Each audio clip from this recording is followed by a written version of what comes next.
Shalom Aleihim, Bishem Yeshua HaMashiach, salam sejahtera di dalam nama Tuhan Yesus Kristus. Bersama saya Pendeta Henry Tandianta BBS. Kali ini kita akan menanggapi ada apa ya, saya menyebutnya tantangan atau apapun lah ya. Pak Pendeta HTD, ini Anda bisa bikin mujizat nggak? Gitu. Pernah kesembuhan nggak, tumpang tangan sembuh dan lain sebagainya, saudara-saudara ya. Judul kita kali ini gini ya, mujizat pendeta versus Pak Haji ya. Hebatan mana saudara? Ya saudara-saudara ya. Gini ya, saya mau cerita ya. Saya adalah teman dekat dari, saudara pernah dengar namanya Paranormal Gendeng Pamungkas. Sudah almarhum sekarang. Saya kenal dekat dengan Gendeng, dengan istrinya. Bahkan rumah kami pun hanya beradu belakang gitu ya. Orang bilang adu pantat. Saya sama Gendeng Pamungkas tuh adu pantat rumahnya. Ya, jadi saya cukup kenal dekat ya. Istri saya, keluarga istri saya juga kenal dekat dengan Gendeng Pamungkas, Imam Santoso ya. Sudah almarhum beliau. Saya pernah sedikit berbeda pendapat waktu 99, waktu itu PDI Perjuangan menang pemilu, tetapi Ibu Mega tidak jadi presiden. Ya kan? Ya, yang pemenang pemilunya PDI Perjuangan ya. Saya waktu itu adalah kader PDI Perjuangan waktu itu ya. Waktu itu saya namanya waktu itu kan sedang peralihan toh, dari era Orde Baru terus ke itu. Ya. Yang menang PDI Perjuangan, tetapi Ibu Mega tidak jadi presiden. Nah, saya beda pendapat sama Gendeng. Terus saya bilang, "Mam, kamu santet aku." nek iso gitu kan, saya ngomong pakai bahasa Jawa. Nek iso kowe santetan aku nggak bisa nyantet kamu, Hen. Kamu orang Kristen, aku udah tahu. Ya, aku juga sudah tahu ilmumu itu ilmu apa. Ya saudara-saudara, sudah almarhum beliau. Lalu saya punya dulu saya punya anak buah namanya Aji. Ya. Aji itu kalau manggil saya Aden gitu, kira-kira umurnya 4-5 tahun di atas saya. Jadi mungkin sekarang dia umurnya 62 ya. Ya, dia dulu sopir gitu. Kami dulu pernah punya mobil bak, mobil angkot gitu. Dia salah satu sopir. Namanya sebenarnya Aji, tapi dia tuh sering pakai topi haji, sehingga di usia segitu tuh sekarang dipanggil Pak Haji gitu ya. Saya juga manggil Pak Haji. Aji sama Haji kan hampir sama. Nah, saya mau cerita, Gendeng sudah almarhum. Segala kesaktiannya itu dulu saya tahu bagaimana ya. Saya mau cerita Pak Aji yang sering dipanggil Pak Haji. Ya, dia juga nggak nolak, padahal dia bukan haji. Dia waktu pegang mobil bak saya, dia pernah izin Aden. Dia kalau panggil saya Aden gitu. Katanya soalnya Aden ini ganteng katanya. Dulu saya pernah ganteng saudara, balik lagi ganteng ya. Dulu waktu umur 30 tahun saya sudah punya mobil bak, mau punya angkot dulu ya. Saya dipanggil Aden. Den katanya, Aden saya mau 1 minggu tidak setoran. Bukan tidak setoran, tidak balik, tapi nanti saya setoran ya. Dia ajak seseorang, mau kemana saudara tahu? Mau ke Karanghau. Karanghau itu di mana? Di Sukabumi katanya ya. Nah, selama 1 minggu langsung dia pulang. Nah, di situ dia datang bener ya, dia datang ajak orang. Nah, kami terbuka dengan Pak Haji ini yang sering dipanggil Haji.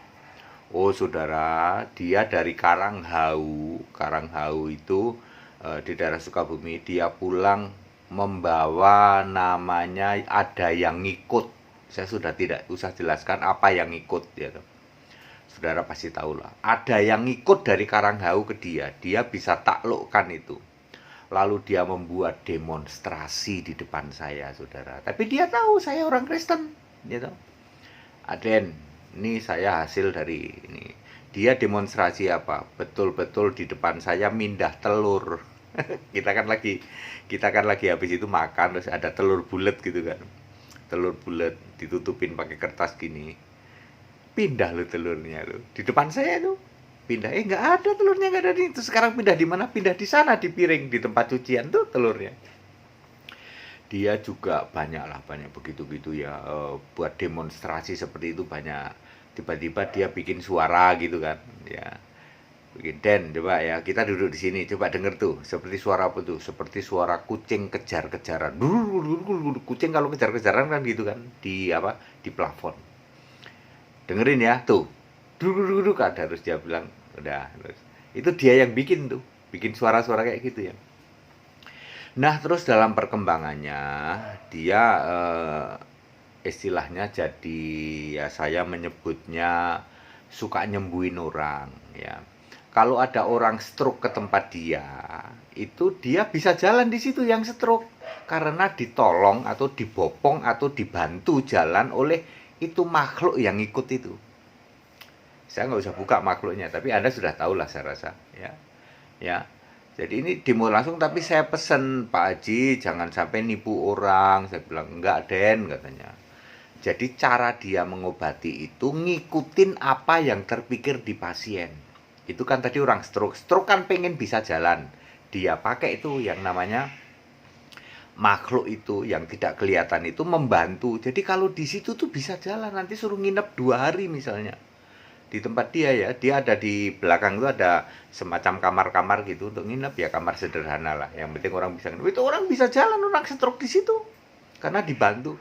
Ya, nanti dia kasih ramuan-ramuan obat. Nanti pulang kan, merasa udah sembuh pulang, di rumah nggak bisa jalan lagi. Ya, ya itu rahasianya. Tapi saya bilang Pak Haji jangan nipu. Gitu. Terus kalau dia ketemu pasien, misalnya pasien ini sakit, aduh Pak Haji ini kepala saya kok sakit seperti ditusuk-tusuk. Seperti ditusuk-tusuk apa? Tusuk-tusuk paku. Nah, dia dengan cara mengikuti apa? Image atau apa sugesti yang dilakukan pasien, lalu dia dengan trik-trik tertentu, coba ya saya doain dikeluarin paku dari kepala. Tuh pakunya sudah saya keluarin ya, dengan sugesti itu kan nanti dia merasa dirinya sembuh gitu loh. Nanti dia kasih ramuan-ramuan ya. Ya, Pak Haji ini sudah meninggal juga, akhirnya sudah meninggal juga ya. Duluan mana ya sama gendeng ya? Sepertinya duluan Pak Haji deh. Sepertinya duluan Pak Haji, beberapa saat duluan Pak Haji. Ya. Jadi saya tahu itu kalau kita demonstrasi, saudara, wah, para pendeta itu nggak ada apa-apanya. Pendeta yang suka demonstrasi nyembuhin orang ini, padahal pendeta ini pakai tipu-tipu. Kalau Pak Haji lumayan tidak pakai tipu-tipu, tapi dia ngaku di depan saya ada yang ikut. Dia cuma ngomong gitu, Aden, saya dari Karanghau ada yang ikut. Yang ikut berapa Pak Haji? 4. Ada 4 yang ikut ya. Ya pokoknya ada yang ikut aja, yang ikut di situ ya, itu bisa demonstrasi seperti itu ya. Lalu dia kalau ada pasien, dia ikuti apa yang terpikir oleh pasien itu. Kalau misalnya pasien ini, aduh kok di perut saya seperti ada yang nusuk-nusuk, lalu dia ya dengan sedikit trik ya, oh ini paku gitu, di perut keluar paku ya. Makanya jangan heran, kadang-kadang dia berani menunjukkan dengan mata telanjang gitu, keluar paku, kadang-kadang berani, dibantu oleh siapa? Dibantu oleh 4 makhluk tadi ya. Ya, tidak mungkin dari perut keluar paku, itu enggak ya.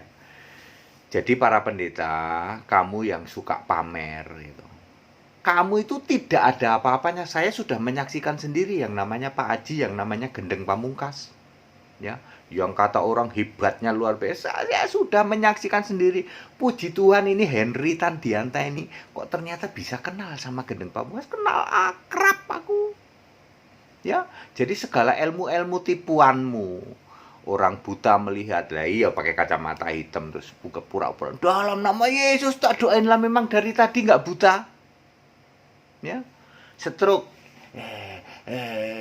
Wong pura-pura itu. Coba yang stroke beneran, kamu bisa nggak? Tapi di Pak Aji bisa, karena dibantu oleh makhluk tadi.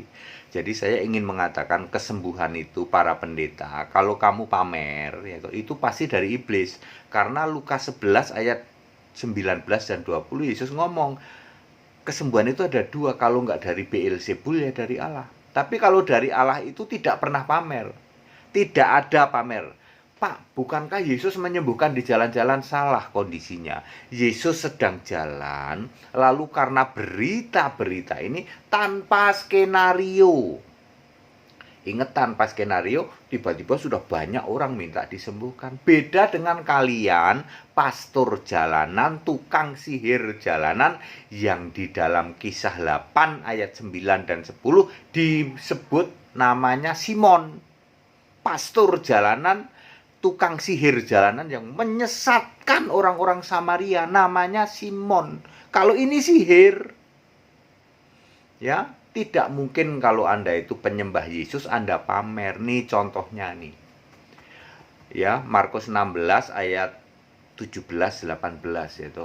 Kita itu include, kalau kita nyembah Yesus itu yang namanya tumpang tangan itu pasti bisa, tetapi Anda jangan mencobai Tuhan. Kalau memang kamu pendeta hebat, Simon jalanan, kamu ke rumah sakit sana, orang yang kamu tumpang tangan, yang kejang-kejang mau mati kamu tumpang tangan, yang stroke, yang kanker kamu tumpang tangan, silahkan doa, teriak-teriak, ya. Kalau tidak bisa sembuh berarti kamu cuma bohong. Itu namanya menguji, ya, mencobai Tuhan, tidak boleh. Ya. Tetapi Tuhan bisa membuat seperti itu. Saya kan sudah bersaksi, ya toh. Ada orang stroke, ya, tak doain hari ini, ya. Tak pikir mati. Ya, aku kan namanya gitu, ya. Tak pikir mati, besok saya dicari sama anaknya, tak pikir mau marah-marah gitu. Waktu itu belum ada telepon gini, ya. Ya, belum ada HP waktu itu. Nggak taunya sembuh. Ya, sekian tahun kemudian mati dengan normal, ya, tidak dalam keadaan stroke. Ya, itu waktu saya masih umur berapa itu ya? Padahal saya belum kenal Yesus dengan benar, ya. Tapi saya hanya punya iman saja, ya. Ya nggak tahu doanya, pokoknya waktu itu cuma dalam nama Yesus begitu. Ya. Bagaimana kalau sekarang? Ya kalau sekarang saya tidak pernah ngusir setan, kan sudah saya bilang, setan itu saya lewat saja, mereka sudah tahu, kalah ganteng, nyingkir duluan. Ya, setan yang merasuki seseorang, ya, saya lewat, saya datang itu setan udah tahu, ini pendeta ganteng ini, kita pergi, kalah ganteng, setannya kalah ganteng. Itu kan hanya untuk membuat suasana menjadi bercanda, supaya kalian para pendeta yang koar-koar, yang terpesona dengan yang namanya mujizat, tak kasih tahu mujizatmu dibanding Pak Aji yang sekarang sudah almarhum kagak ada apa-apanya. Para pendeta, Simon jalanan, Simon Samaria, Simon Samarinda, ya, trikmu itu murahan, bagi saya murahan. Saya kenal dengan Dedengkot, ya, Gendeng Pamungkas saya kenal, Pak Aji saya kenal, ya. Dari mana sumber kesembuhan itu? Ya. Ya, saya sendiri mengalami, saya kan penyembah Yesus, jadi saya ngerti, gitu. Anda yang pamer, yang tidak nyembah Yesus, pasti dari iblis, wes gitu saja. Kalau penyembah Yesus itu nggak pernah pamer, nggak pernah menskenariokan, nggak pernah. Kita skenario orang dikumpulin, pakai kamera, kagak. Itu penyembah Yesus. Tapi kalau Anda penyembah iblis, ayo pamer sini. Ya. Ya, terbukti toh, ya. Simon Samaria, tukang sihir. Simon Samarinda, penyembah bapa iblis. Pasti karena dia ada tayangannya. Kami akan memuliakan Bapa. Ya, penyembah bapa iblis kok bisa bikin kesembuhan dari Yesus? Mustahil. Jadi, kesembuhanmu dari apa? Ya pasti iblis. Tak bandingkan dengan yang saya kenal, yang namanya Pak Haji sudah almarhum maupun Gendeng, ya, kamu itu tidak ada apa-apanya, Pak. Tipuanmu itu murahan. Bagi saya murahan, ya, karena saya sudah pengalaman kayak begitu, Ya, murahan itu. Makanya saya ngomong kan, kalau sampai ada di kota sini tak suruh tangkep polisi. Kalau sampai ada di kota saya. Ya. Itu tipuan murahan itu pendeta kayak begitu. Yesus di dalam Lukas 10 ayat 20 kan Yesus ngomong gini, udahlah kalian itu jangan bangga, usir setan. Jangan bangga. Kenapa kok gitu? Sebab di luar Kristen itu jago ngusir setan. Ya, bersukacitalah namamu tertulis di dalam kitab kehidupan terdaftar di surga. Ya, kamu pendeta-pendeta yang yang terpesona dengan mujizat kesembuhan, ya, yang kamu sembah masih Bapa, tak kasih tahu bapamu Bapak iblis. Tidak lebih hebat kalian dengan Pak Aji. Ya, nggak ada apa-apanya. Mujizatmu kagak ada apa-apanya, nggak ada bandingnya dibanding Pak Haji. Kalah jauh, kamu kalah hebat. Ya, ya. Kalau Pak Haji kan terus terang ke saya, yang ikut ada 4 ini Pak dari Karanghau. Gendeng itu juga terus terang sama saya. Santet aku kalau bisa, Mam. Dia bilang, nggak iso Hen, aku nggak bisa nyantet kamu. Kamu orang Kristen, aku udah tahu kok. Ya. Ya, tetapi kalau orang Kristen penyembah Bapa ya gampang banget disantet, ya. Gitu ya. Oke, jadi supaya Bapak Ibu sekalian tahu bahwa para pendeta yang terpesona mujizat, padahal terpesona ini mujizat penyembah Bapa yang kamu sembah Bapa iblis, bukan Bapa yang kekal Yesus Kristus, maka mujizatmu dari iblis. Iblis itu bisa bikin mujizat. Nabi palsu, Mesias palsu bisa bikin mujizat. Matius 24 ayat 44. Ya, demikian pula Matius 4 ayat 9. Iblis kan ngomong, sembah aku tak kasih semua. Kesembuhan semua tak kasih. Kalau nyembah iblis. Ya. Ya, demikian pula di Lukas 11 ayat 19-20 ya, bisa Beelzebul, bisa kuasa Allah. Anda yang koar-koar, apalagi nipu bolak-balik surga, Yohanes 3 ayat 13, tidak ada yang pernah ke surga. Jadi, ya itu Anda bohong, penipu. Katanya bolak-balik surga, di surga lihat Bapa katanya. Ya, Bapaknya saja tidak ada ya. Iblis itu kamu dibawa iblis ya. Terus kamu pamer buat kesembuhan gitu kan, pamermu nggak ada sekuku itemnya dengan yang saya kenal namanya Aji. Dia pamernya lebih hebat ya, jadi kesembuhan itu bisa dari Allah, bisa dari iblis. Kalau dari Allah itu nggak pernah pamer, nggak pernah orang. Yesus saja ngomong apa? Jauh lebih sukacita, jauh lebih penting apa?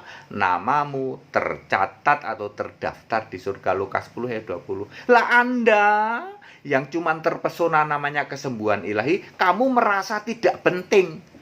Ya, tidak penting nyembah Yesus. Lah gitu udah jelas kok. Namamu tidak terdaftar di surga, ngapain? Itu kamu tak sejajarkan dengan Aji. Itu pun di bawahnya Aji. Sama-sama tidak nyembah Yesus. Betul. Kamu pendeta juga tidak nyembah Yesus. Aji juga tidak nyembah Yesus. Aji bisa bikin mujizat. Lah kamu juga bisa bikin. Kamu lebih rendah dari Aji. Aji jauh lebih hebat. Ya, bahkan saya pernah mengenal dibacok pun tidak mempan. Lah kamu sini tak bacok. Pendeta yang sok koar-koar kesembuhan ya. Kesembuhan yang benar adalah include karena kita ini menjadi anak-anak Allah ya. Maka Tuhan ngasih include seperti itu, yaitu tidak untuk pamer. Dan settingannya itu nanti settingan Allah. Kita nggak usah ini tiba-tiba kita ketemu orang yang minta disembuhkan ya kan. Begitu caranya. Segala hormat kemuliaan untuk Yesus Allah yang benar, Allah segala masa sebelum segala abad, sekarang sampai selama-lamanya. Tetap bersama saya Pendeta Hedi Tandeta BPS. Haleluya, amin.